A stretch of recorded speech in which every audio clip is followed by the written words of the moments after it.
hello friends. Thank you for joining us this evening. I'm your host, Zen Garcia.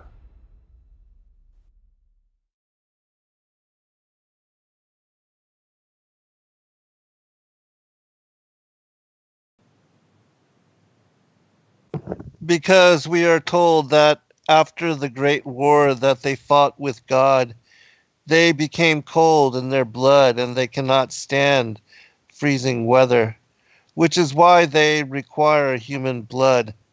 And also, they require fire always to be kept working where they are. Credo Widwa. Welcome, friends. I'm your host, Zen Garcia. This is Momentary Zen here on Revolution Radio. And we broadcast live every Wednesday evening, 8 to 10 p.m. Eastern, out of the East Coast, United States of America.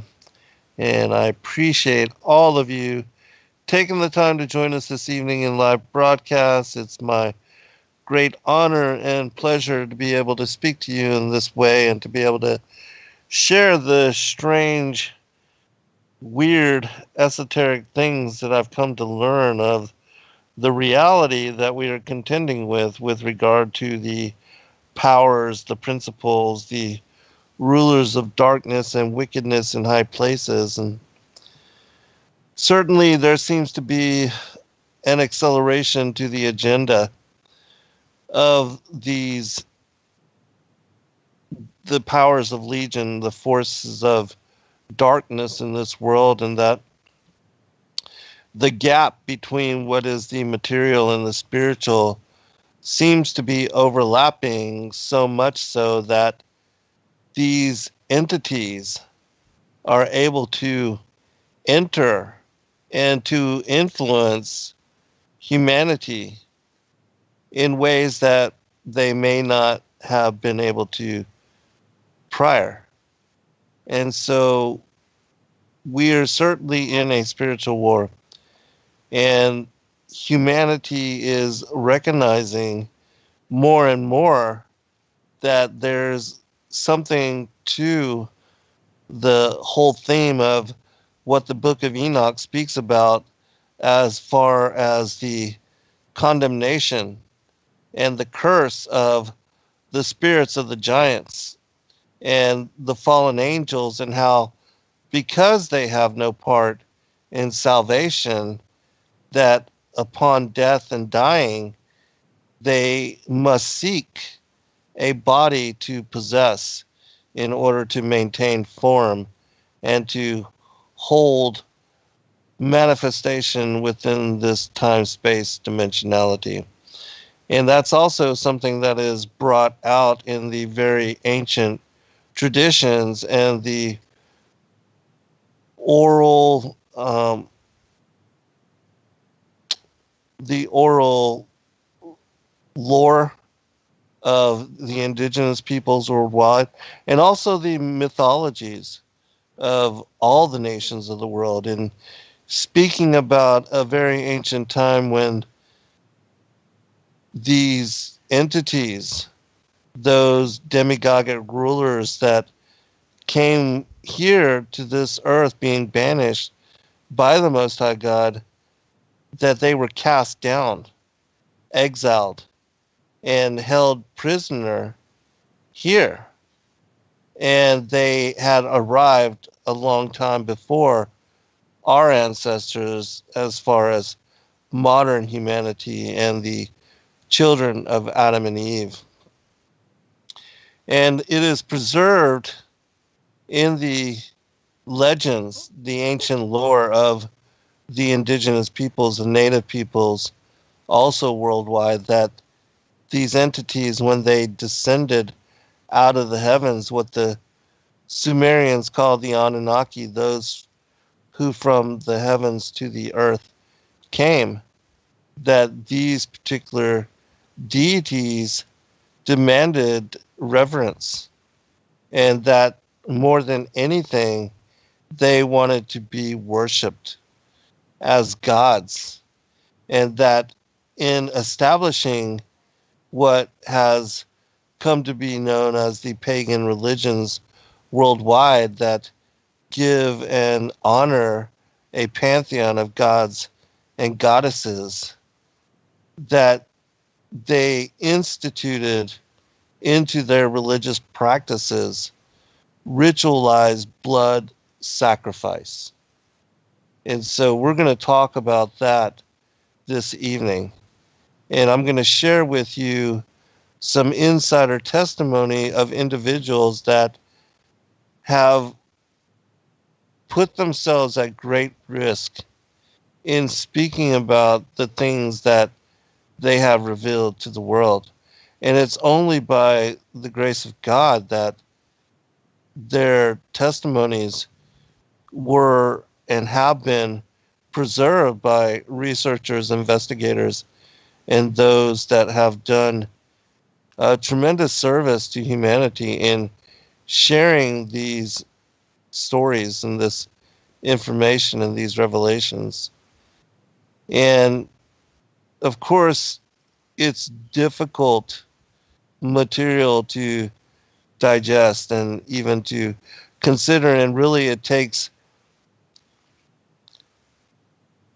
an advanced scrutiny, for someone that's really been doing and dedicating themselves to looking at with open-mindedness, because one has to be open-minded to the revelations that come from uncovering the truth, because it is strangely bizarre. The things that one learns in examining the truth of reality and what we are contending and at war against. Because the forces that are battling against humanity and trying to thwart our souls and lead us astray into damnation, these forces are very ancient indeed, much more so than the history of humanity and what the Bible affirms as being the duration of the Second World Age, which most of you, a lot of people believe that, the last 6,000 years is the summation of what is the history of the world, when in fact that is not true. That the Bible even reveals and speaks about of a preceding age, what is called the First World Age, and how it was that during this time, this supposed golden age when the demigods ruled here upon the earth as, these god kings, as they declare themselves, these Atlantean priest kings, that they had a technology and a capacity, an ability that far surpassed what we can even replicate in this day and age. And so it's an aspect of the story that, again, precedes that of humanity that has to be added on and understood in order to recognize the origins of even how we came to be where we are. Because it is also the result and the consequence of the war in heaven and the division of light and darkness and the angst of the forces of the sons of God against the sons of perdition, the children of Baal, that Legion is and was the reason for why Adam and Eve were tempted to fall, and how we find all of us, all of ourselves, now caught up in flesh form.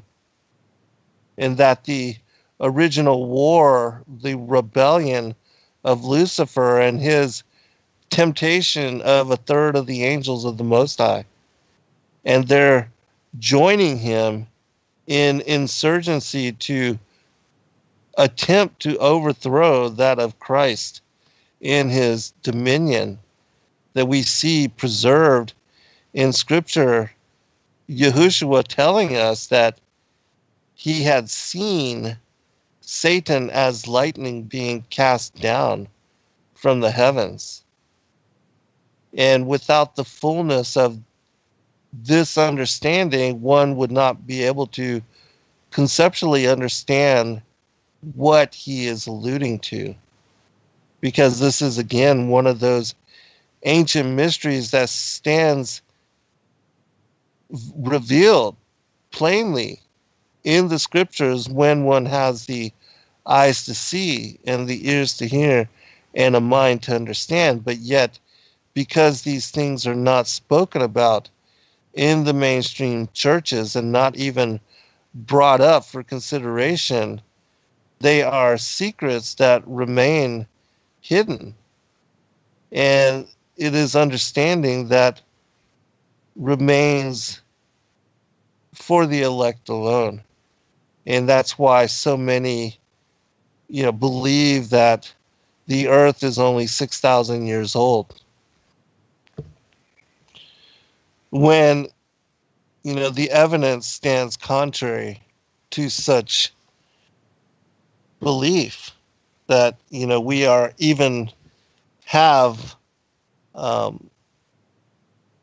cities that built at a very ancient time lie on the ocean's floor, and without a doubt are evidence of technological superiority and of a presence of some kind of being, non-human, extraterrestrial, if you want to say so, which, in my opinion, is because it's connection to the fallen angels, not that these beings are from some other world or from some other galaxy, and that having evolved millions of years prior to human life, that they came here long ago in order to seed humanity or to create us in genetic experimentation, that there's belief that we are a manufactured slave race, that these things are lies. And if you don't know the biblical side of what is going on in the world and how to decrypt and to understand the fullness of the story of humanity and how it ties in to that of the rebellion of the angels, and they're again being cast down, exiled, and banished here to the earth before we then arrived, it just won't make sense to you as to what we see in the world, the megalithic structures, the cyclopean architecture built everywhere, and which again is evidence of something that science can't explain and which most people don't understand. And it's very important. Enoch speaks about a time, the things that he wrote about as far as the rebellion of the angels and the watchers and their interdiction into the affairs of humanity, the creation of a race of giants, that all of these things that had happened, they are so very relevant for, again, understanding how it is that the angels and their bloodlines, their progeny, the children of the devil, that they are the enemies of humanity, and that they have been waging war against us for very long time. And if you don't understand who your enemy is, you're simply not going to be able to understand the nature of the war that is raging even in this day and age. And so I'm going to share with you some testimony from individuals that speak about and cover, um, again, at the expense of their lives, what they have witnessed. And these are individuals that grew up in these bloodlines that unfortunately were forced to go through and to experience, their abuse on levels which really we can't make sense of. And to have their parents and family members, loved ones who are supposed to raise and nurture them, um, to let them down and to be the ones to cause them such pain is just unfortunate, and something that, for the rest of the world, we can't even imagine how these elitist bloodlines ritualize um, such abuse and even do these kind of things to their own children. It's very unfortunate. And so I want to start with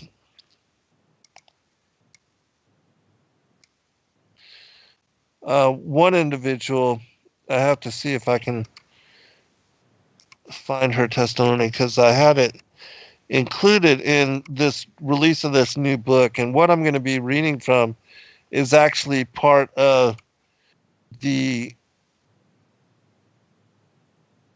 chronicles of those things that are found in the new series from the pre-Adamites.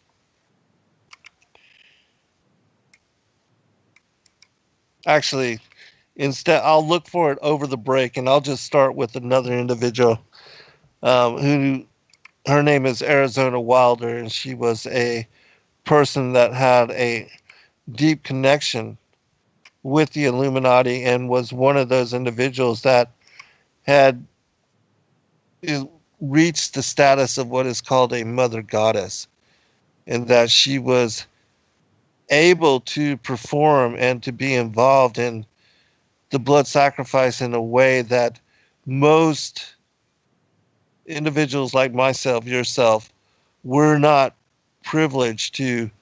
Well, I would call it really a curse, but that we're not, there's no way we would ever be able to experience or see the kind of horrors that she was forced to endure and forced to be part of. And it will be, again, her insider perspective that will give us a better understanding as to why the Illuminists are doing what they're doing and how it is connected again to what is revealed in the scriptures as the practices that were performed by even the ancient princes of Israel, that they, in falling away and getting caught up and having the leaven of the Watchers and the Pharisees and the pagan peoples surrounding them, the Baal worshippers, that they fell away and they got involved in these practices. And so this is a interview that David Icke had performed with, again, this woman named Arizona Wilder, who had a lot to say about these things. And so we'll begin with her, and then over the break, I'll look for the other individual that I'd like to share some of her testimony with you as well. And she unfortunately has not been heard of after doing a series of public broadcasts where she spoke about these things with an individual named Greg Zemansky, who is an investigative reporter and has a broadcast called the Arctic Beacon. And her name is Savali. That's her pseudonym and what she had done her work under. But all right. The question posed from Ike is, you say that you come from a certain bloodline and there is this obsession with bloodlines, this brotherhood the Illuminati have. Why is that, Wilder? Because what first started coming out was about the Aryans and the purity of the blood. And what it's all about is that the blood and the menstrual blood contains something that is important for the propagation of this race that is controlling things on this planet. We know it's a plane, but of course, a lot of people still don't know. And so don't get angry just because people, don't have discernment on this. And these people that are in the organization that the Council of the 13 is under, and they have something called the Grand Druid Council or the Octagon. They are called the Illuminati. And the Illuminati are actually run by those 13 bloodlines, which are all of the royal families in Europe and in England. And they need the blood because they are, in fact, not human. They take human shape, but they are reptilian. And they need the blood. The blood helps them maintain their reptilian shape, and it helps them maintain their sanity. And it helps them to live in this world because they are not from this world. Before moving on, I want to revisit the opening quote, which was from a different individual, Credo Mutwa, who many of you have heard me speak about previously. He is a South African Sangoma, a medicine man, a shaman who, being initiated into the ancient traditions of his people, who were the Zulu people of Africa, the ancient Zulu people, that many of you know about Shaka Zulu, the famous king that had successfully waged war and united many of the African peoples against the colonialists. But anyways, the opening quote, because we are told that after the Great War, they fought with God, they became cold in their blood, and they cannot stand freezing weather, which is why they require human blood. And also they require fire always to be kept working where they are. In the second hour, I will go into testimony where I'm going to share some of the information that Credo puts out about these ancient bloodlines. He calls them the Chitauli, the terrible lords who came and who ruled. And so, again, this is in connection to what is the seraphim angels and their banishment. Lucifer, the great serpent, that ancient dragon who deceiveth the whole world. The stories of the Bible about this entity are connected to what is revealed in these accounts, and that, in fact, the Illuminati do worship this particular being as their God. And so that's important to understand because, again, there is a very real spiritual war being played out daily here in this world. And that if you're not able to understand it in perspective, that in the manner that I'm sharing with you here, you're just not going to be able to understand what is really going on. And I know that it's bizarre, and especially for those of you that have never heard about these things before. If you're not a person that is familiar with uh, the ancient stories and the concepts of, the Bible and Satan, the rebellion, the war in heaven, his being cast down, the iniquity that was found within him when Christ was revealed as the light and given dominion, leadership over all of the hierarchy of the celestial angels. This is an aspect of, again, the story and the origins of humanity that must be understood in order to make sense of even, our pre-existence and why Jacob is favored, Esau hated, and how there's this war, as the Dead Sea Scrolls speaks about, the wars of the sons of light with the sons of darkness, and how it is that Christ reveals the story of the tares of the field and the children of the devil, and that they appeared, that the enemies sneaking into the gardens sowed the tares amongst the wheat, and how it is that Christ said, let both grow together until the time of the end. And then at the time of the end, he would send his angels forth as reapers to gather the tares for burning and the wheat for preservation. The parable of the goats and the sheep, the wise and the foolish virgins, all of those things are connected to the story that we're going to be speaking about this evening. All right, so continuing. Which again, remember, Satan being in the form of the serpent, that the reptilians are cold-blooded beings. That's why, snakes and turtles and things of that nature, lizards, they sun themselves. They get out into the sun in order to receive warmth. And so they can't regulate their temperature.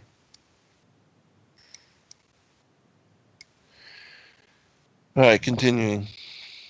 Ike.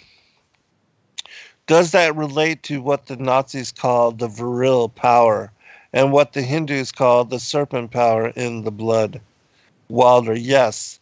The blood has something in it. It has secretion from the pituitary gland and from the pineal gland, and it has a very strong drug in it. This is the one that keeps them from going crazy. And it's like heroin or like endorphins, and it's much stronger. But what they need for it to be secreted in the blood is terrorization of their victims before they are killed for their blood. Or if a young woman is beginning to menstruate, they need the menstrual blood, and they have to terrorize them to get this amount in the blood to be secreted in the blood. Let me make a comment here. In the magical rites and the rituals and the mystery schools, they call the menstrual blood starfire. And as crazy and as, because God speaks about how when the woman is menstruating, that this is a time when she is unclean or considered to be ritually pure, as far as purification, unclean. And yet the Illuminati, and I don't want to freak you out or anything, but they do seek out and they do consume the menstrual blood. And they do it in ritualized manner. They consume it, they worship it, revere it. And also what is called adrenochrome, which is when the body of somebody that is being terrorized, some victim, especially those that they may ritually sacrifice, that these individuals terrorize to the point of death, that their blood is then flooded with these endorphins. And when they slaughter these individuals and then consume their blood, the endorphins, the adrenochrome, of these individuals will actually make them high, and that they'll receive some incredible euphoria from having consumed um, such blood. And so, yeah, that's part of the insanity of what we're going to be speaking about this evening. All right, continuing. Ike. Is this what other people have told me about? That at the point of great terror, like the point of sacrifice, there's an adrenaline that enters the bloodstream? Is this what they are looking for? Wilder, yes. And this other element comes and secretes out through the blood. This all comes out through the blood at that time. And it's at that point that they are actually staring into the eyes of the head of it at some of these rituals, or at a reptilian. They are staring into the eyes of this person, and it's a hypnotic gaze that these reptilians have. And it holds the victim in an absolute trance, in a trance of terror. And then they are killed at that moment as they are staring into their eyes. And they can't hold their shape when this happens. The human shape they cannot hold. They go back into reptilian shape as this is happening, because it's like an animalistic type of excitement for the kill. And oftentimes they will just rip into the victim and eviscerate them and start eating the flesh of this person.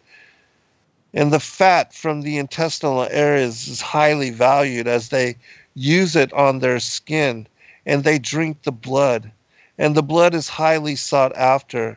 And it goes also according to rank within these creatures as to who gets what when. And their sacrifices have started increasing in the early 1980s. The amount that they were doing has increased, and they use a lot of druidic holidays to do this, but they have other days too. They've mixed all of these satanic and what are called satanic holidays and druidic holidays in order to have these rituals, because ritual seems to be important to them, but they also use it in order to drink this blood, which they seem to need more of. One other comment with regard to, some of these things as far as the pagan holidays and how, churches across the world celebrate Halloween, that in fact, Halloween is one of these high holy days where people are literally being sacrificed and consumed, and their blood full of this adrenaline, and then terrorized to death. Their blood is consumed, drained out, is stolen from them until their life is gone. And that these beings revel in performing these rituals. And that's why, in my opinion, it's important that you don't involve yourselves in, participating in things like Halloween, even if you think it's fun for your children, that there's a serious side to what is going on, and that if you unwittingly align yourself to participate in this kind of idolatry, that it's my opinion there are consequences. Yes, we are forgiven because of our ignorance, but so many speaking out and so many trying to bring such information to your attention. Those of you that know, you cannot claim ignorance. And why would you want to line yourself with something like this anyways? All right, continuing. Have you any idea why it's increased since the 1980s? Wilder. There are changes going on in the earth. It seems they are not able to hold their shape like they once were able to, and people see them shapeshift more and more. And they need the blood to try and maintain it, to try and maintain their human form.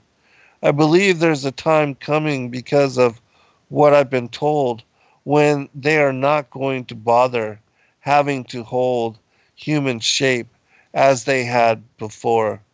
And they want that time to come, and it's almost upon us.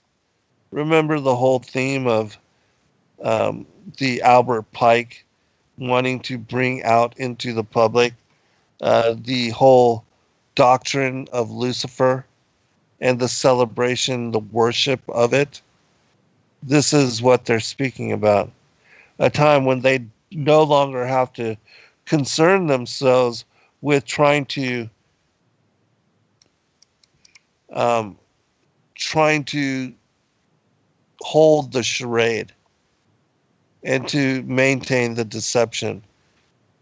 Just like the New World Order, the elites, whereas the agenda, the plan was covert and was mostly hidden and only spoken about in reference, amongst themselves, amongst the secret societies and those that they consider to be, the rulers of darkness, those that are in the know, the brotherhood, those that see and understand the secret gang signs that are flashed before people, in which most people, don't understand, don't see.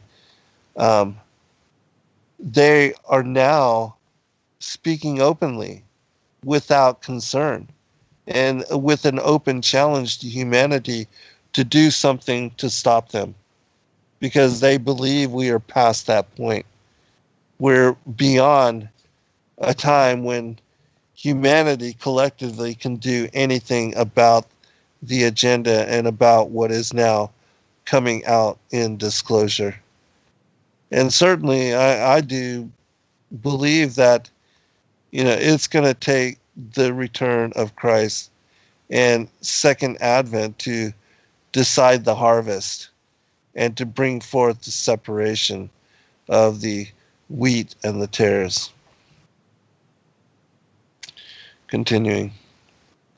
So when you're talking about the fact that the veil is lifting on these reptilians so that people can see them far more easily, far more often, does this relate in any way to the fact that there is this desire to bring in this rigid structure, including microchipping and many other things across the year 2000, which has become known to us as the New World Order? Is that coming in because it is known that the people are going to see what the game is, and there has to be control of the people at that time, Wilder? Yes, it's very connected. I started talking about the New World Order back in the 1990s, and I was very psychologically and physically affected so much by what was coming out. I wasn't watching television. I was not aware that certain individuals in this country, George Bush, were talking about the New World Order. I was talking about it because that was what was coming out, and knowing for the first time that inside of myself, I heard it in conjunction with the Nazis. And that came from Mengele. And I started realizing that there was something going on. And then it scared me, and I didn't really look into it for years. But I was being harassed constantly. I was being told at one point, I had someone telling me that, and he was ex-Army intelligence, ex-CIA, telling me that I was being monitored by the National Security Agency. And I didn't have the whole story then, so I did not totally understand why this was happening, but yet I was being followed by cars and vans and that said G12 and G14. And in this last year, which has really been hard, I've been followed by G41 vans. And I had to find out what those were. And that's naval intelligence. But this whole thing is going towards around the year 2000, when they are going to establish themselves openly as a new world order. And it's headed towards that. And that's what everything is being prepared for. And I have actually got a sleeping program right now to return, because I've left, to return for that time. It's called the End Times Programming, or Janus Programming. Ike. Janus relates back to Nimrod of Babylon. Wilder. Yeah, there is a group that used to be in contact with me all the time, and they stopped trying simply because I didn't obey them. They would be in contact with me all the time. They are called Janus, which is also the Roman two-headed god of change. And their headquarters is in Brussels, Belgium, in the NATO building. And they are a group of psychiatrists, doctors, who are into mind control. And they are one of the many groups involved with the Illuminati. And they would contact me and give me directions that I was to psychically kill this person, or psychically injure this person, or scare that person. And they'd give me this location, and I started questioning this. And I had a contact who since seems to have disappeared because she couldn't get the funding. I had called her about this group, and she's the one who was the ex-CIA, ex-Army intelligence person.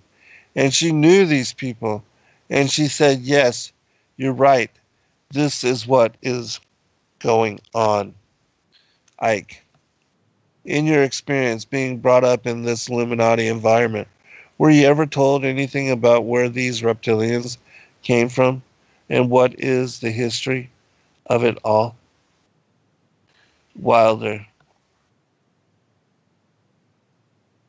I was made to learn through Mothers of Darkness, which is a certain aspect of the organization, because it was an early part of my training, the history of what was the Illuminati on this planet. And what I had heard was that the Aryans were originally from Mars, and the reptilians came to that planet. They came from another place. They came to that planet to rule. They wanted to mix, and so they said, with that race, but they became the overlords, and the Martians, or Aryans, were seeking to escape from it. They went to the moon, and then they were attacked there. And they then went to the earth and established culture here on the earth. Approximately 6,000 years ago. And at that point in time, they were doing well. And they were mixing with the indigenous populations of the earth. They were getting along. And then, about 4,000 years ago, the reptilians arrived here and again began to take over. And they installed themselves in various places underground in the earth. And also, this one part of them, the ruling part, took over and became involved in the politics, in the religion, and started controlling through these means at that point in time. And using the gods and deities that were believed in and on this planet, they started infiltrating into that and becoming that. And blood rituals started happening. And since that time, that is the way it has been. And presently, they claim to have come from the Merovingian bloodline. And there are 13 bloodlines in Europe, all that are called royalty, which are developed from or come from, and they include the Aryans in this. And they've been at a big push in this century. For example, when the Nazis came into power, fascists talking about the purity of staying pure and the Aryan bloodlines staying pure. What it actually is all about is keeping the blue-eyed blonde or light red-haired people, the bloodlines pure, because it is more powerful. And what is in that blood for these reptilians is more powerful. And they need that. And when you start mixing it with people who are indigenous to this earth, then it is not as powerful. It has nothing to do with a person's skin color or nationality. It has to do with keeping the bloodline pure for such use.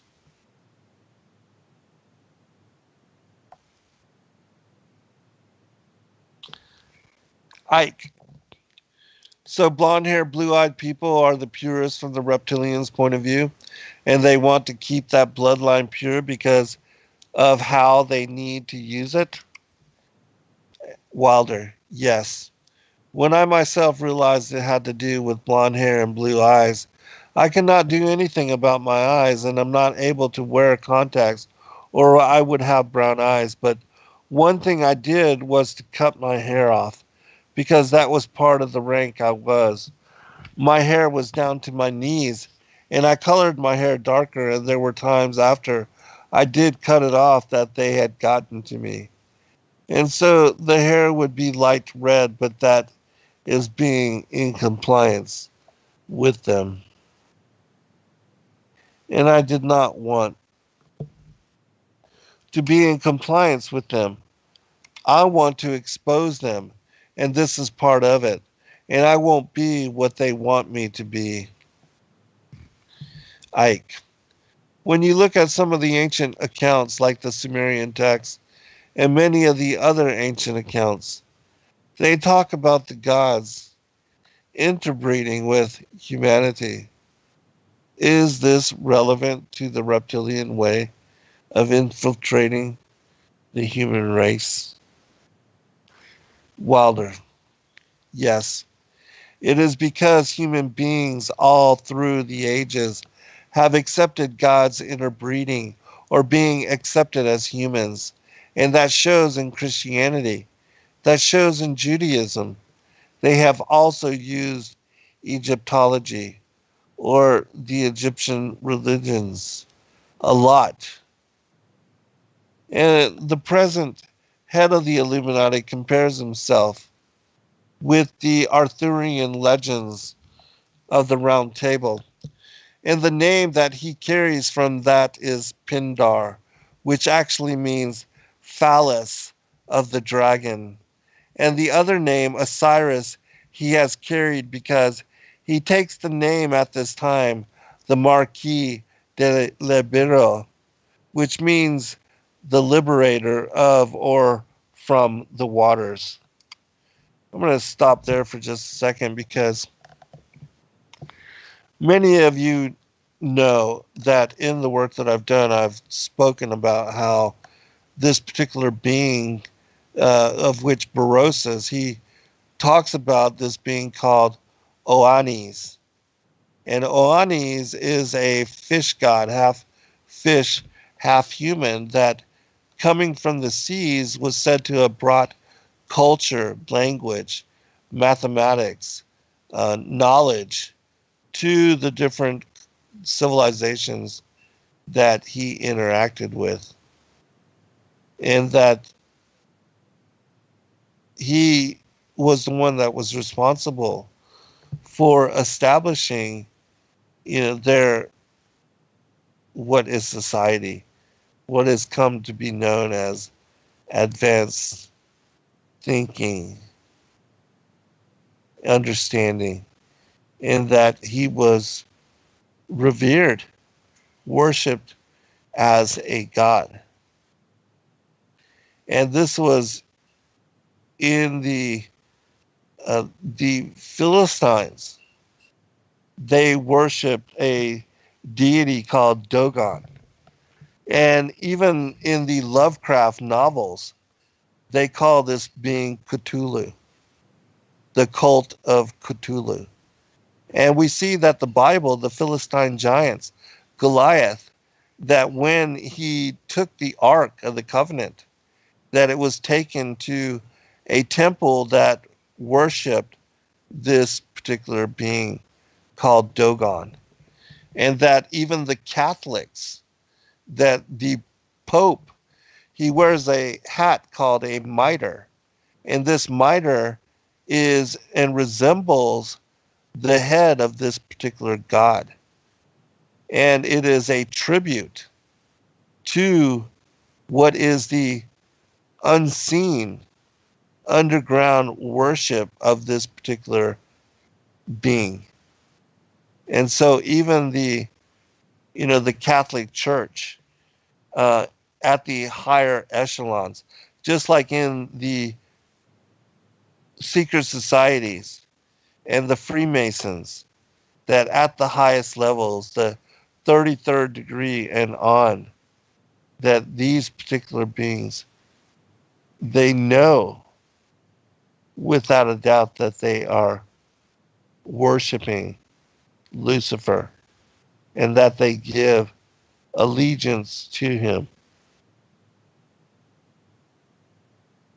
And so, again, it's an aspect of the story that is not spoken about and little understood, but it shows again how even the elitists in this, because I do believe that the Catholic faith, as far as the popes and the cardinals and those at the upper levels, they know they are worshiping in a different God.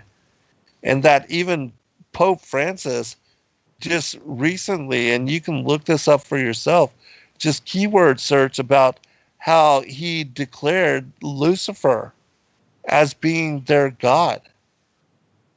And so, if you happen to be one of the 15 billion people that is of the Catholic faith,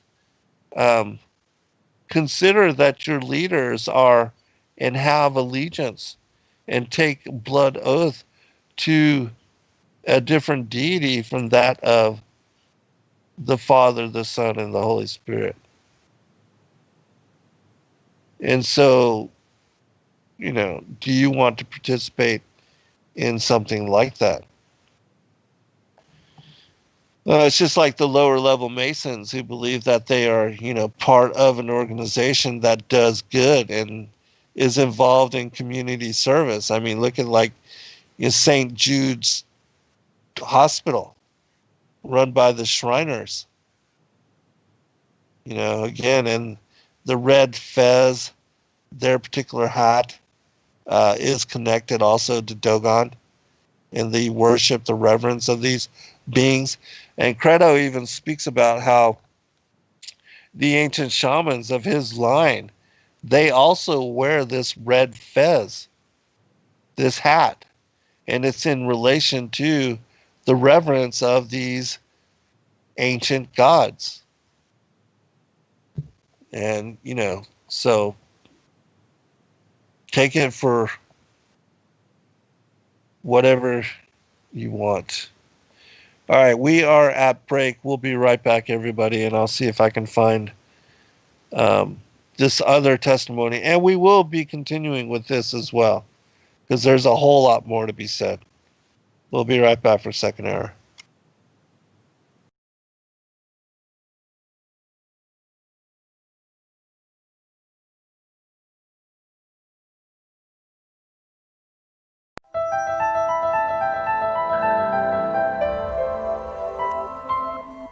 As a bookstore for truth seekers, it's our goal to make ancient manuscripts which were once held captive by secretive institutions available for public consideration. In our generation, where wisdom has increased as Daniel the prophet foretold, we have access to many of the testimonies our early church brethren were persecuted for preserving. After being hidden for centuries, these manuscripts have been leaked from various sources throughout the earth, and it's our goal to gather these sources into printable form to make available for all who seek the ancient way. If you're looking to deepen your studies of the biblical narrative, find these ancient manuscripts and more at sacredwordpublishing.com.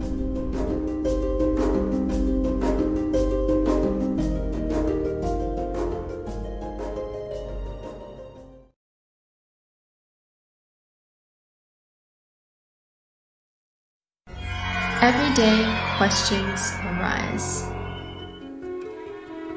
Are the stories in the Bible true? What if I told you that there are hundreds of confirming witnesses?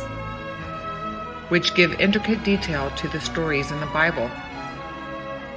Have you ever found yourself deep in the rabbit hole with questions that no one seemed to have the answers to? Join us every other Friday at 9 p.m. Eastern Time for our Ask Me Anything series with author and researcher Zen Garcia, as he sheds light on the mysteries which have us all searching together.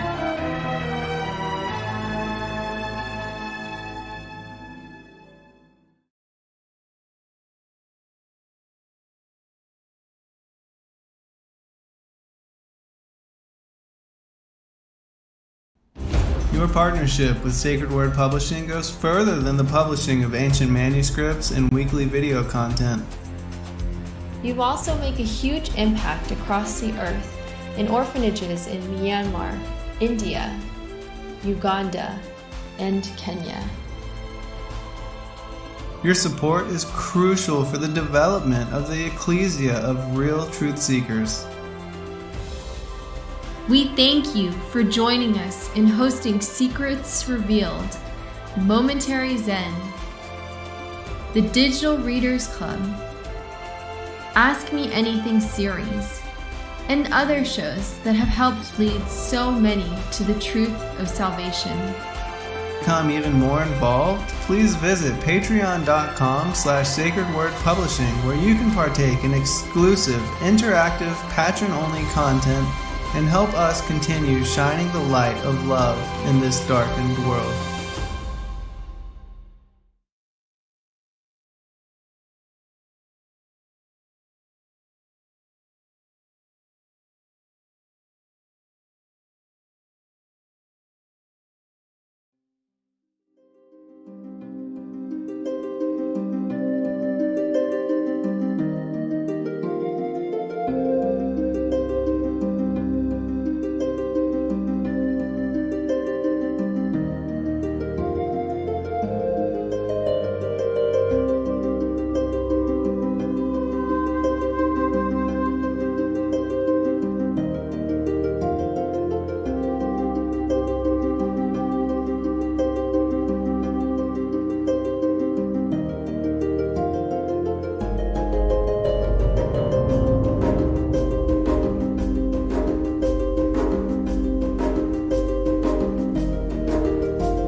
Hello friends, thank you for joining us this evening.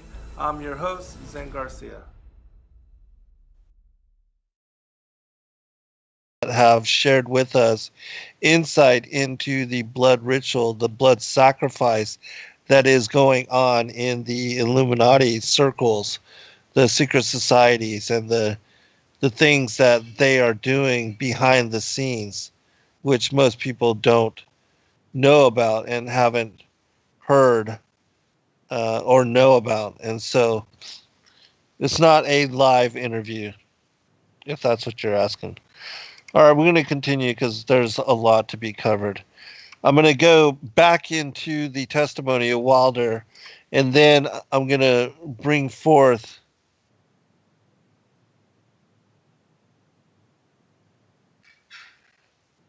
what I was talking about and covering.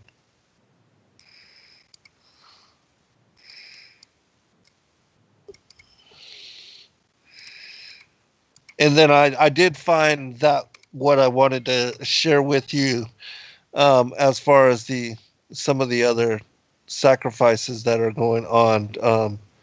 But I need to cover this first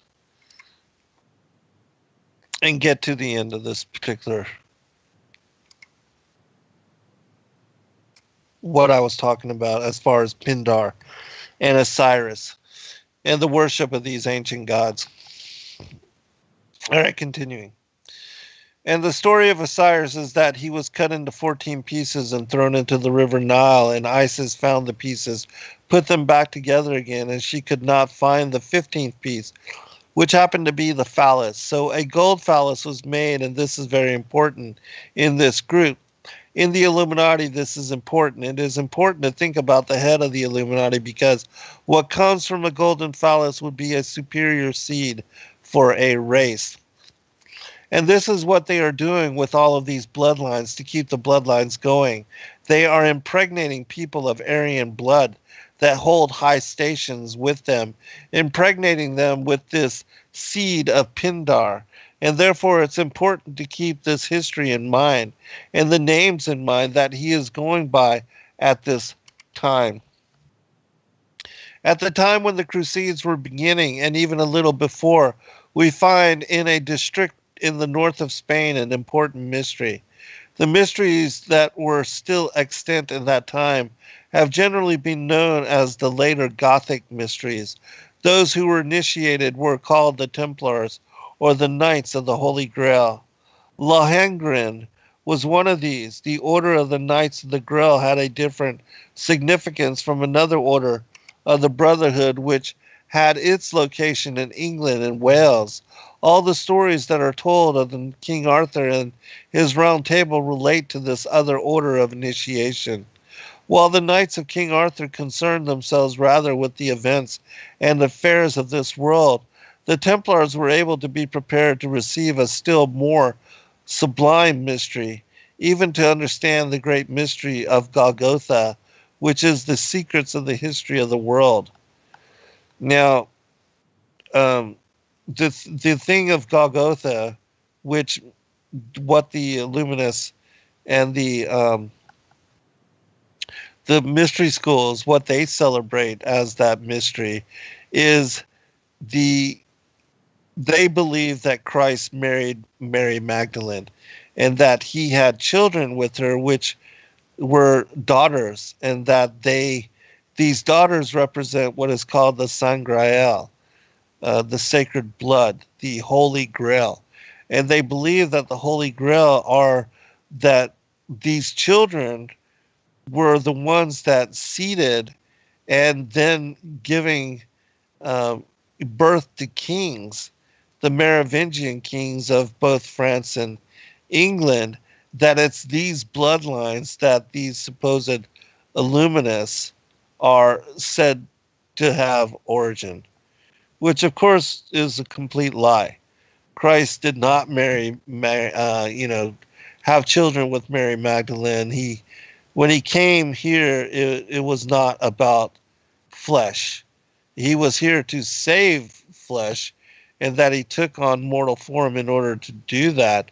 But as God incarnate into material form, his role and mission was one of a spiritual nature, not that of, that he would become a normal, regular human being.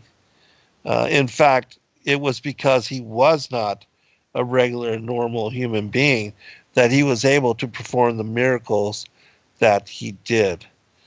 And so the true Golgotha mystery is that when he was crucified on the cross, he actually fulfilled what is the promise and the prophecy laid out in Genesis 3:15 of his being the seed of the woman and crushing the head or bruising the head of the seed of the serpent at the same time that it was nipping at his heel. And that 1600 years prior to his crucifixion there on the cross, David had taken the skull, the head of Goliath, with his own sword, and then taking it back and showing it as a trophy to the Israelites. He was able to boast about his overcoming, because of God, the Philistine champion that had mocked and also, had terrorized the Israelites, especially Saul and all of his soldiers, for what was a 40-day period before David slew him. And so the mystery of Golgotha, which Golgotha means Goliath of Gath, is that this is where Goliath's skull, even in the Latin, Calvary means skull. And so the place came to be known as Golgotha, Goliath of Gath, the hill of the skull, Calvary. And so that's where Goliath's skull was buried by David.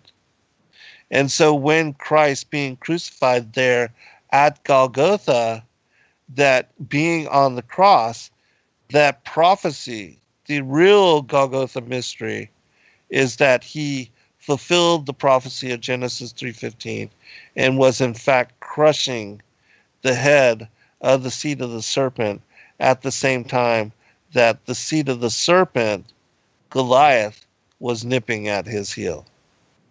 All right, continuing, and then we'll bring in this other story.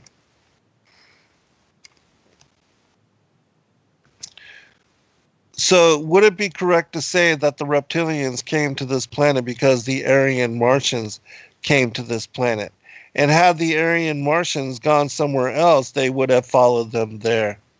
Wilder: they would have pursued them all over the universe, yes.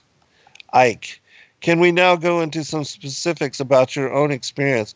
What were you brought up to do? You say that you were identified as a bloodline before you were born. What was the role you were brought through to play? Wilder: the role that I was brought through to play in the Illuminati was as a goddess.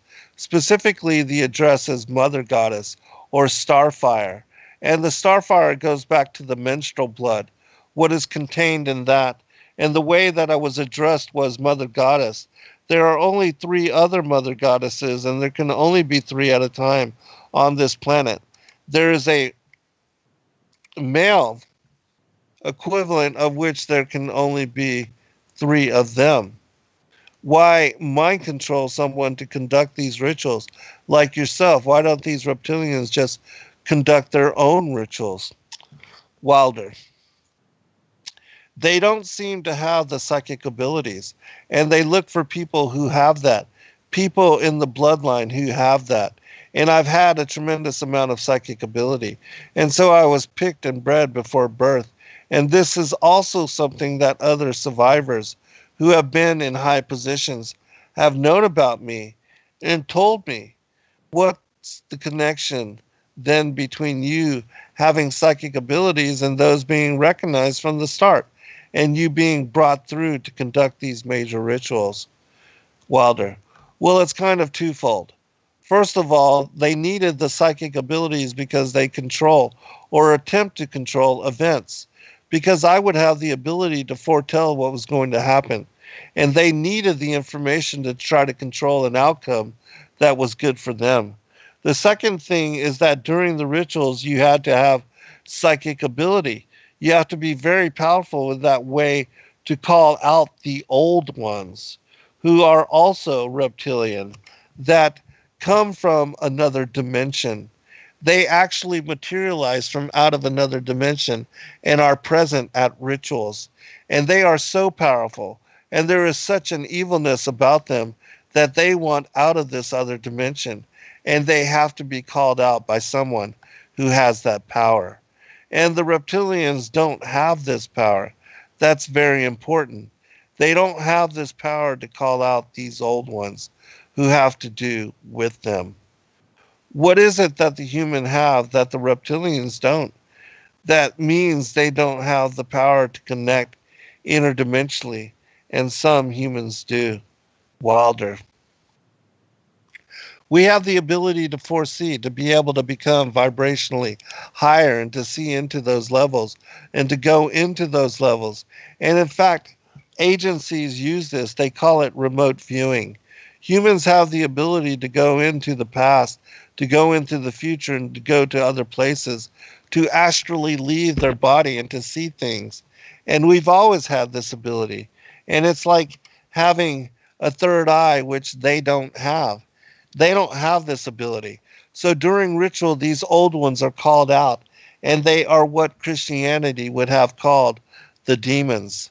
They are called out, and there is a circle that has a hexagon in there, which is a powerful occultic symbol.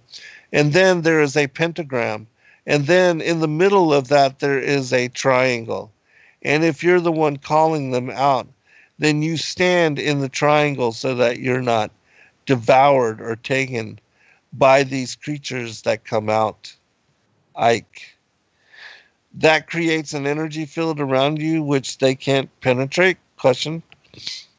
Wilder. Yes, right. They cannot penetrate it, and they cannot get outside of the pentagram. And they want out. They are always demanding to be let out. And so you have to be very powerful to keep them in line and make them go back when it is time for them to go back. Ike, why do the reptilians want to manifest these demons at their rituals? Wilder, it brings power to the rituals. It brings power to them. They are told things by these entities, and they are encouraged to go on with what they are doing, and knowledge is imparted to them through these entities. But it takes a person with the ability to bring them out and make them answer, because they don't want to cooperate. But they have to cooperate when the right person has control over them. Ike, it has to do with that person's energy and ability? Wilder, yes. Ike, you told about the Aryan race coming from Mars. One expression of it seems to be very clearly what we call the Phoenicians. The expression of it seems to be The Phoenicians had two deities, St. George, which became a British deity who defeated the dragon, which seems incredibly symbolic, and also St. Michael, who, according to the legend, banished Satan, or this negative force, into the abyss. Is this symbolism, the abyss, anything to do with the fact that these reptilian demons of another dimension are somehow locked into a time-space prison and they can't get out? They can only get out when they are brought out in that way. Yes, they want out of that dimension. They've been thrown into that dimension and they can't leave that dimension. And that's actually what the abyss is about, being in a different dimension. It's like something to do with the fourth dimension. And before I even knew, for example, what I was saying or realized what I was saying, I would be saying things to my therapist and other survivors that the fourth dimension was a dimension to stay away from. Not at that time understanding the whole thing. Why do these rituals take place at certain key times of the year and so often are related to phases of the moon? Wilder, because the moon has an influence on this planet and also the sun. They also take place during things that go on with the sun. But the moon, it's really kind of a very cyclical thing with the moon. It takes place on full moons, new moons. It has to do with the current religion that they are using, the Druidic religion that they've taken and used. They still hold on to the Egyptology type of religion. They hold on to the Druidism, and they are currently calling themselves Druidic. And Druidism is tied in with the cycles of the moon, which has to do with planting, sowing, and harvesting. And there are so many days they can use from this to their own purpose and their own end that they bring it about. There's also a lot of ritualization with Druidism, and they love ritualization. So take us through one of the rituals you've conducted at the highest levels of this global brotherhood. What would happen? There were people that were bred from birth. They were bred to be ritual sacrifices. I have a problem with a lot of what is said today, especially by the False Memory Syndrome Foundation, that how could all these people disappear? Or how could all these babies be born? I worked with a nurse midwife. We did home births, and it's very easy not to register a child when it's born. And then when they have these children, they are kidnapping and bringing in from other countries, and no one misses them because these are third world countries. And children have the most energy, the purest energy. They are the highest form of sacrifice, and they will terrorize these children and mind control these children. And by the time they are brought into rituals, they may be drugged, or they may not be drugged, or they may be in an altered state because of the mind control. And they are used as actual blood sacrifice during these rituals because, again, reptilians needing their blood, and they will take various organs from the sacrifice, depending on what the ritual may be associated with on that date. But they will also slit the throat from the left ear to the right ear, and the blood will be gathered in a goblet, and it will be dispersed amongst the reptilians. And after that, among people who have been participating in these rituals, and even though they seem to be disassociated, mostly these people seem to be cognizant of what they are doing. Ike, are these rituals rare? I mean, how many, say, go on in a year? Are there hundreds or even thousands? Wilder, there are things happening every month of the year. There's not a month in this 12-month system that something is not happening. And usually it's more than one. I mean, it's every full moon. And the very important rituals are the summer solstice, the winter solstice, and then there is the vernal equinox and the fall equinox.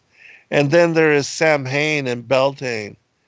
There's Imbolc in February. There's Lunicad, which is in the beginning of August. There's a whole week leading up to Beltane, and also whole leading up to Samhain that's called the Grand Climax. Never allow anyone the luxury of assuming that because the dead and deadening scenery of the American city of dreadful night is so utterly devoid of mystery, so thoroughly flat-footed, sterile, and infantile, so burdened with the illusory gloss of baseball, hot dogs, apple pie, and Chevrolet, that it is somehow outside the psychosexual domain. The eternal pagan psychodrama is escalated under these modern conditions, precisely because sorcery is not what 20th century man can accept as real.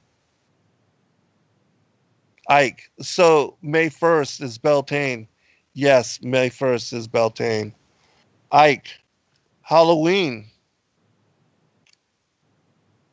particularly in America, has become like a mini Christmas. It's almost like a holiday of celebration with trick or treat and all this other stuff. But what actually happens outside the public arena the night of Halloween and into November 1st? Wilder, away from the public arena, the ritual that is taking place in 6 different locations in this country where all of the councils of the 13, in the area where I'm in, it is an East Side Christian church on 7th and Temple Street in Long Beach, and it is for the High Council of the 13. And in this country, on that night, it is a satanic ritual. It is actually, there are 3 nights in a row at that church. The first night is Halloween. What happens on the night of Halloween, Walder? That night is about the worship and homage to Satan. And that is what a lot of people in this country know the devil to be. This is about the devil, Satan. And Christianity talks constantly. I mean, I believe they created Christianity to be what it is. And so they also have created the Satan. And so they control in that way. And on that night, there's a lot of bloodshed. And there are sacrifices made to Satan. There is a person who plays the part in this high council that has to do with this high council. He's not on the high council, but he has to do with playing the part of Satan. He is a televangelist on TBN. He filled in for a little while as the lead singer on the Iron Butterfly many years ago. And he has long blonde hair. I don't recall his name. I recognize his face. I saw it recently on TBN. And then this is his cover, or he is DID. And he plays this part, the great deceiver Satan, on that night on Halloween at this church. And that is what happens on Halloween. What else is going on Halloween in this country? It's just becoming so popular. It is also to desensitize people to this whole thing. And even this backlash Christian movement that wants to call itself the Harvest Festival does not realize that the Harvest Festival has to do with the Druidic religion. And again, they are still doing the same thing and celebrating the Harvest Festival. That's what the Harvest Festival is about. Are many of the so-called Christian rituals, because that's what they are, festival ceremonies to most Christians unknowingly, representations of these satanic rituals? Yes, Wilder, yes. They are one. One example is Christmas. It comes right after the winter solstice, which is a satanic or a Druidic celebration. There is a day in there called that day, which is not a day. It has to do with the killing of the old king and the birth of the new king, which is a Druidic day. On the 24th and 25th at midnight, there's a ceremony that is specifically for children, and it's called the last bulb on a tree. All right, I'm going to stop here and I'm going to share with you this ritual that we find spoken about as taking place in the bottom of the Vatican. And this is from this lady named Savali, which again, she did a series of interviews with a guy named Greg Zemansky, who's an investigative reporter, and had a show called The Arctic Beacon. I don't know if Greg is doing shows anymore, but he had at one time did these series of interviews which were fantastic and brought forth a lot of information connected to this theme. And so I'm going to share with you a small portion of one of her interviews before getting into one more story that I want to share with you. And that will come from Greta Mutlaw. And then if I have time, I'll read some other stuff, but I want to at least cover these two things. All right.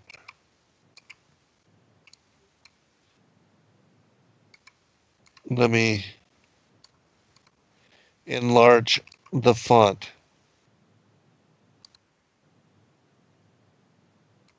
I'll post a link in the chat room to what I'm going to be sharing from, and then you guys can read it for yourself. Hello, Erin. Good to see you, sister. Glad that you are here and present. All right, let's continue.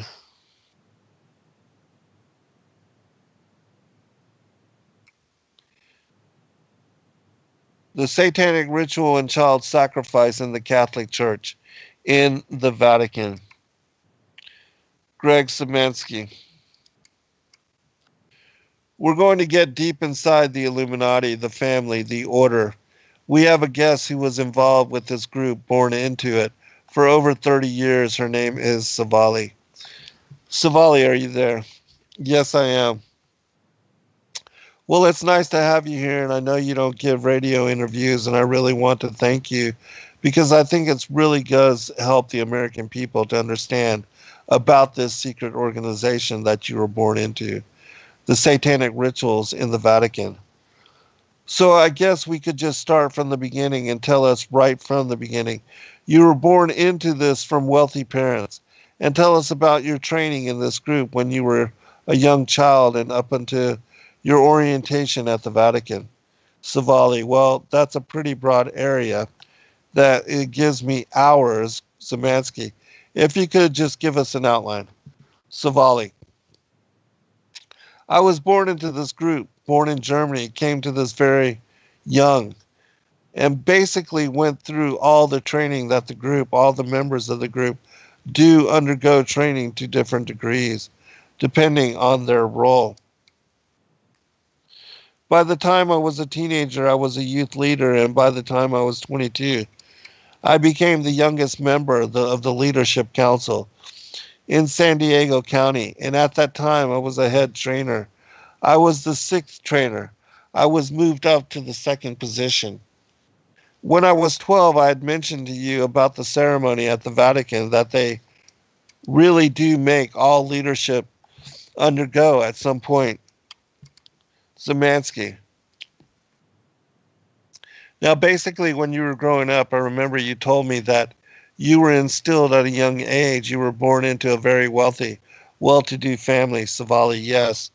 Szymanski, you moved back to the States. You were told at a very young age that you were special, that you were chosen. Am I correct?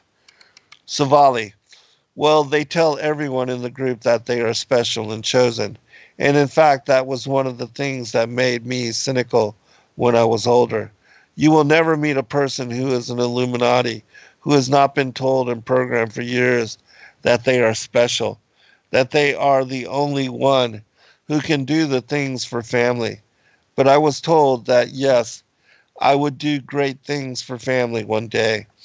And the reason why I guess I can filter some of this with an objective view is I know what my role in the group was, and it was over quite a significant number of other people. And so I don't evaluate what my role or specialness was in the group so much by what I was told, but what I did. Szymanski. So you reached the age of 12, and then you were told by your parents that you were going to an induction ceremony in the Vatican. Can you tell us how that happened and what occurred at that ceremony when you went there? Savali, okay. In tears. This isn't easy to talk about. As you know, I was 12. I was flown over to Germany. I was at, I'll call it the German father's house over there. There was some preparation for a few days beforehand. I was told that there would be a very important ceremony, and it was considered a sealing ceremony at that point. And basically, I was told a little bit about what I was expected to do during the ceremony. When we got there, we went to the Vatican. There is an underground Vatican, underneath the Vatican, a large room that I described to you when we talked before. It has 13 catacomb chambers leading into it. And what they do, as you go down these steps into the room, you can see that it's circular so that they are all rounded, and they bring out the mummies from the catacombs. And they say that this is the spirits of the fathers watching over the ceremony. And during the ceremony, there was a large table in the center of the room. It was on a top of a huge golden pentagram, and they had the ceremony there. Szymanski, how many other children were with you, being inducted with you into the family or into the order, as they call it? Savali. There were 2 other children, but there were several adults there too. Szymanski. Okay, Savali. You see, the church also brings in adults for allegiance. I was told that, I don't know if this is true, but if you rise to a certain position within the Catholic Church hierarchy, then you do have to go through that ceremony. Szymanski. So you're down in this room, your parents weren't present. Savali. No. The German father and the grandfather were. Szymanski. Well, at that point, tell our listeners what you witnessed. Savali. Well, there was a table. It looked like dark glass. In the center of this room, it was made of stone, but it looked very shiny and dark and black. It may have been something like obsidian or onyx. I'm not sure.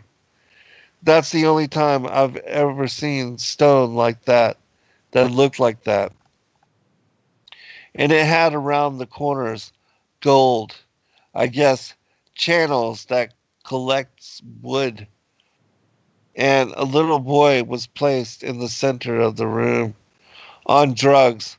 I think he was drugged because he was very quiet. He didn't move or say anything during the ceremony.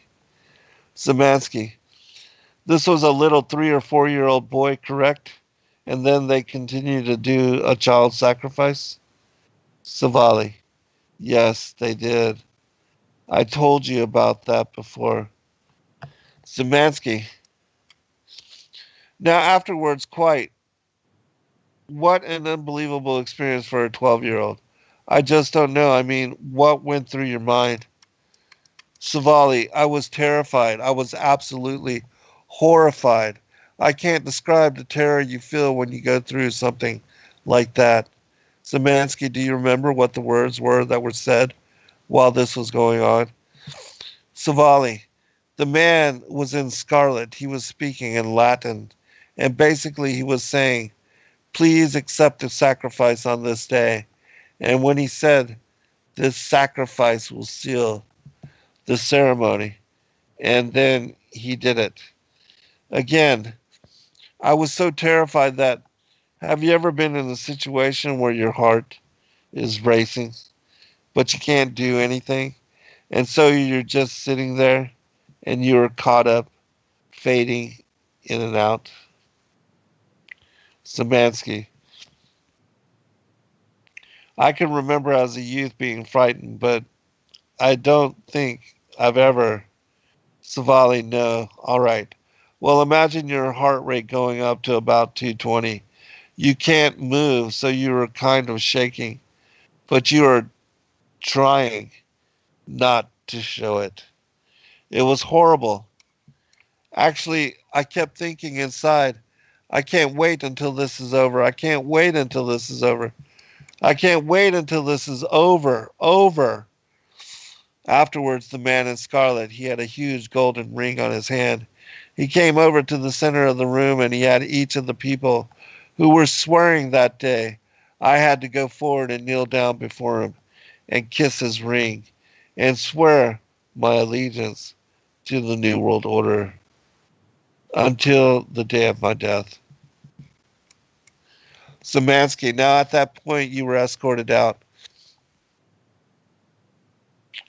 Savali, yes. After the ceremony was over, the other people did theirs as well. They had to swear allegiance too. They were about the same age as you? The 2 children were, but there were also 3 adults there too, who did the same thing, and afterwards we were told, may the same or worse occur to you should you even break this oath. Szymanski. Phew, imagine at that age, and you weren't even really prepared for this, were you? You were told there was a ceremony, but nothing. You didn't expect anything like this from what I gathered from talking with you. Savali. It was very difficult because the sense of horrific oppression down there was the worst. I mean, I've been through some ceremonies in my life in the Illuminati. You do go through them. And I have to say, in my experience, that this was the worst. I can't explain the amount of darkness in a room like that, the amount of pure evil. It was horrible. It wasn't just what happened, the oppression. I'm a Christian now. I know the difference now between when there is evil present, oppression, or when God's love is present, and joy and peace, which is the exact opposite of what was in that room. All right, I'm going to stop there, and I'm going to go to this other story before we get to the end of the show. Give me just a minute to look it up.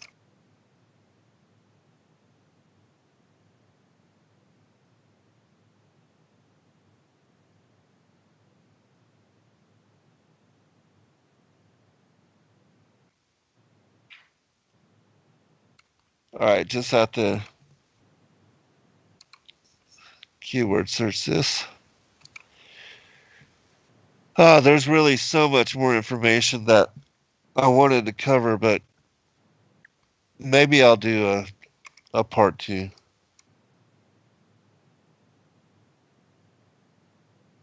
And I have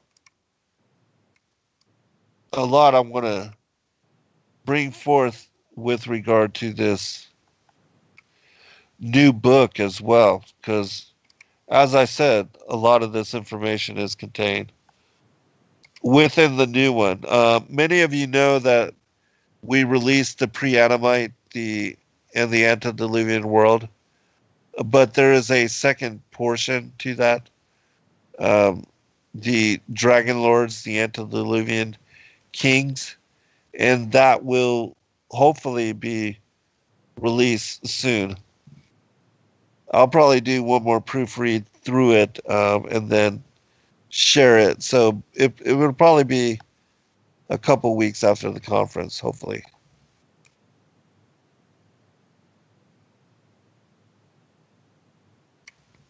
All right. This is from the testimony of Credit Mutwa, and it has to do with the adrenochrome situation as well. But in connection to the Chitauli, or one of these reptilians, and especially when they get sick, which is odd. All right. Now, there is another thing, sir. It is that one of the things that the Chitauli like to do in their underground caves, where many fires are always kept ablaze, we are told is that when a Chitauli gets sick and start to lose a large area of skin on its body, it is said that there is a disease that the Chitauli suffer, from which causes them to lose large areas of their skin, leaving only raw flesh. When the Chitauli gets sick this way, a young girl, a virgin, is usually kidnapped by the servant of the Chitauli and is brought to the underground place.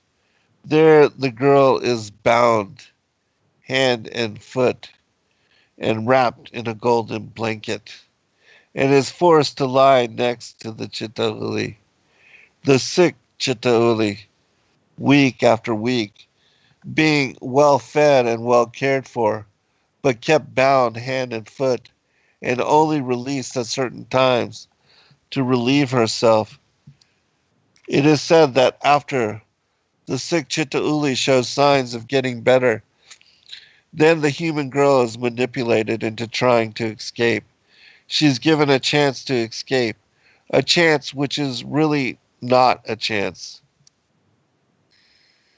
And then when the girl escapes, she runs, but she is pursued over a long distance underground by flying creatures which are made of metal, and she's recaptured when she reaches the height of her fear and exhaustion. And then she is laid on an altar, usually a rough rock, flat on top. And then she is cruelly sacrificed, sir, and her blood is drunk by the sick Chituli, and which then recovers.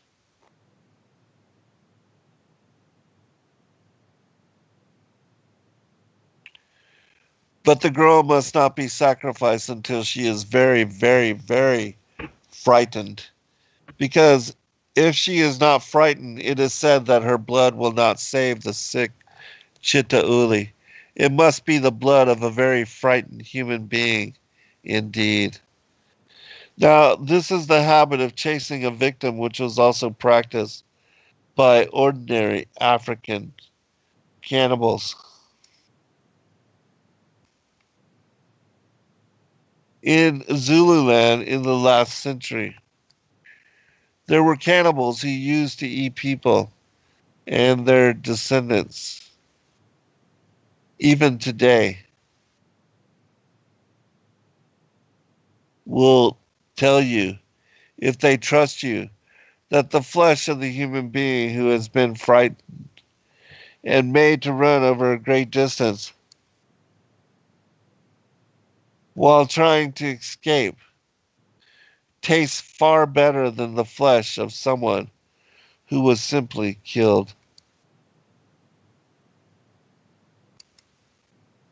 Now, sir, some time ago here in South Africa, and it's still ongoing process, 5 white girls disappeared. They were schoolgirls, sir. These schoolgirls were, every one of them, a highly talented child. Either a child who showed signs of developing spiritual power or a child who was a leader of her class in one particular thought or subject of learning. 5 such children disappeared in South Africa. It was a very big story in the newspaper, and at one time white people came to me, persuaded me to try and trace these children. And one day a white man brought to me a rubber toy belonging to a white child who had disappeared. And I took the rubber toy in my hands, and I noticed that the creature's eyes appeared to move. It was as if the rubber toy, a toy dinosaur, was about to burst into tears. I felt very bad, as if I could stand up and run away. And then I told this white man, listen to me, the child who held this toy is dead. What are you trying to do to me? This child is dead, I feel it. And the white man, who was a television producer, took the toy, the school books, and the jersey, and he went away. And sure enough, the white school child was found dead, buried in a shallow grave next to a road. Now, other people came to me asking for my help in finding their missing children. Are they dead? Are they alive? Before I could do anything, sir, at that time, I still had a telephone in my house. My telephone started ringing, and people with very angry voices, white people voices, shouted at me and told me to stop helping those people. They told me that if I don't stop, acid would be thrown into my wife's face and that my children would be murdered, one after the other. And sure enough, my youngest son was brutally stabbed, almost to death.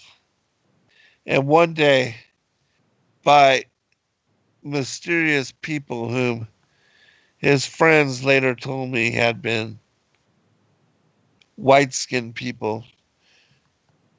And so I stopped. I stopped helping these children. I am told, however, reliably that over 1,000 children disappear in South Africa almost every month, and they disappear never to be seen again. Many people, especially in the newspaper field, think that this is the result of prostitution rackets, but I do not think so.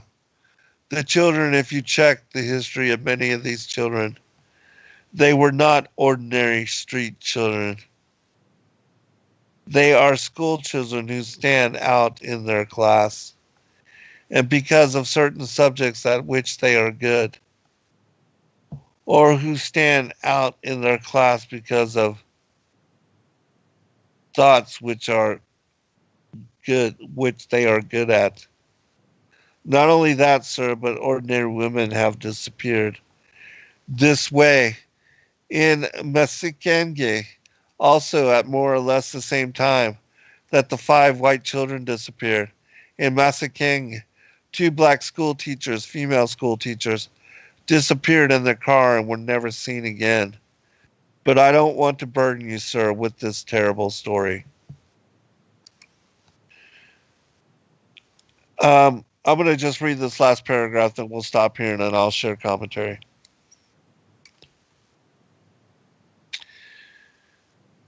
But let me tell you one last thing. After the disappearance of the 5 white school children, the police arrested a priest, a reverend of the White Reformed Church, Reverend Van Rooyen. It was said that it was Van Rooyen who was responsible for the disappearance of these poor white school kids, and he had been assisted by his girlfriend, who had handpicked these children.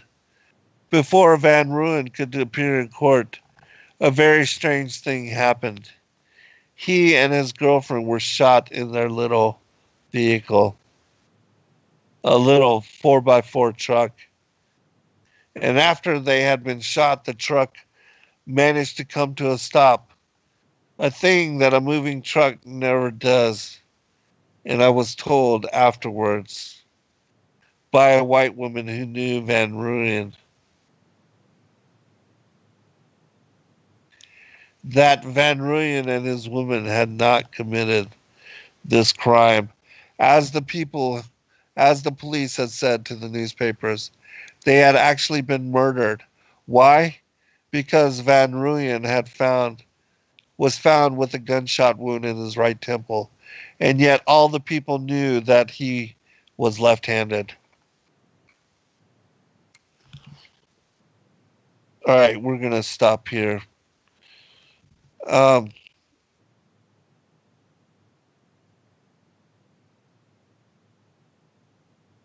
Gosh, there's so much more. This paragraph here says, when we were talking about the Greys, you talked about the Chitauli. You had described them, the reptilians. Now correct me if I'm wrong. Were you describing them as tall, thin, large-headed, and large-eyed beings? Yes, sir, they are tall. They walk with, you see, the gray aliens walk with a jerking motion. So if there is something wrong with their legs, but the Chitauli walk very gracefully, like trees gently swaying in the wind. They are tall. They have large heads. Some of them have got horns all around their heads. Now, let me express amazement. There exists that in one of the films recently appeared in South Africa, a Star Wars film, the latest one, shows a character exactly like a Chitauli. Exactly. It's got horns around its head. These are the warrior Chitauli. And so, anyways, it reminds me of in Pennsylvania that there was these giant skeletons found, and 2 of them had horns on their heads. And Credo Mutwa says here that the royal Chitauli have no horns around their head, but they've got a darker ridge reaching from above their forehead to their back.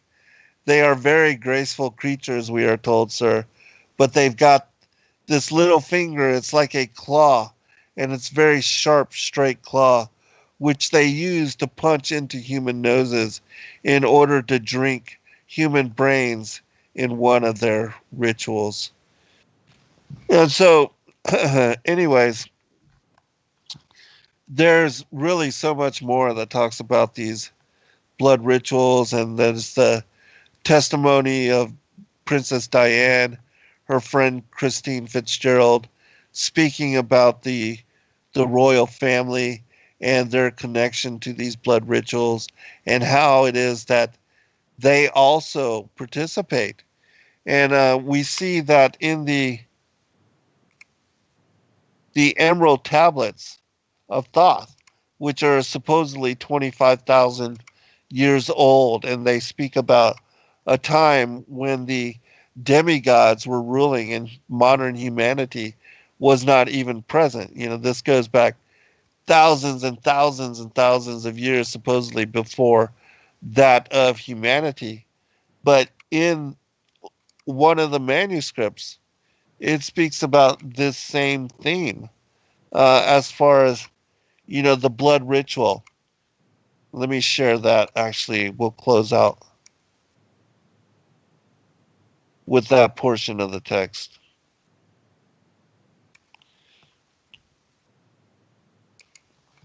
It's from Emerald Tablet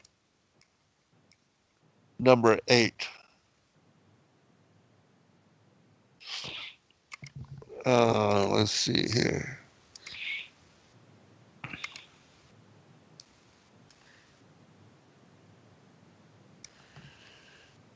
Yeah. Hopefully I can find it before our break. Here it is. And you've heard me read this before, but it's so relevant. Speak I of ancient Atlantis, speak of the days of the kingdom of shadows, speak of the coming of the children of shadows. Out of the great deep were they called by the wisdom of the earth men, called for the purpose of gaining great power.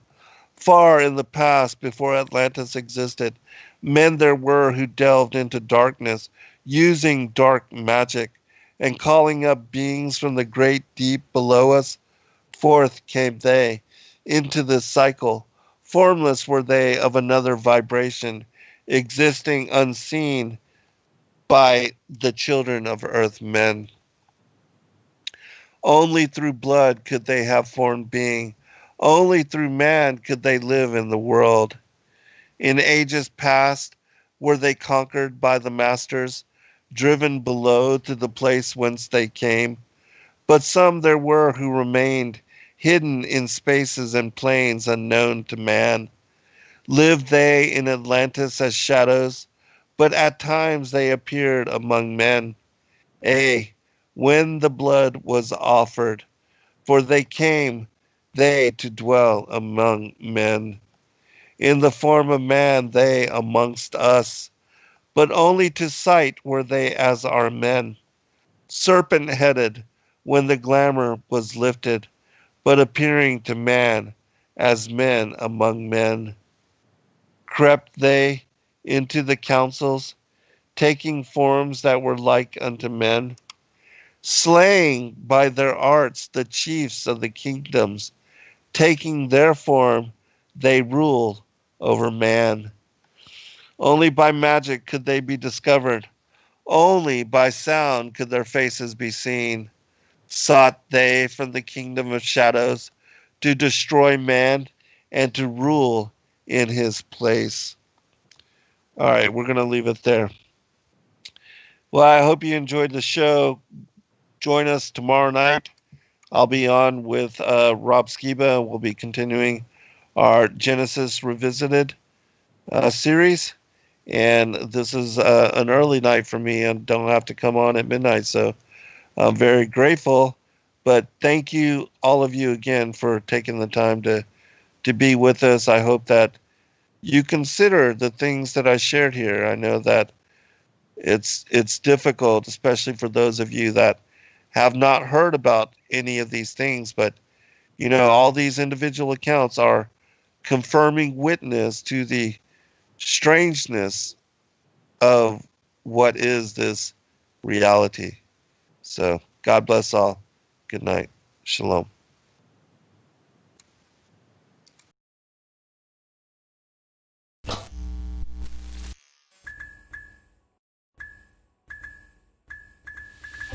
Thank you, everybody, for joining us for this video and this broadcast. We appreciate all of you and thank you for your patronage. Please do like and subscribe and share with your friends. God bless all of you in your seeking.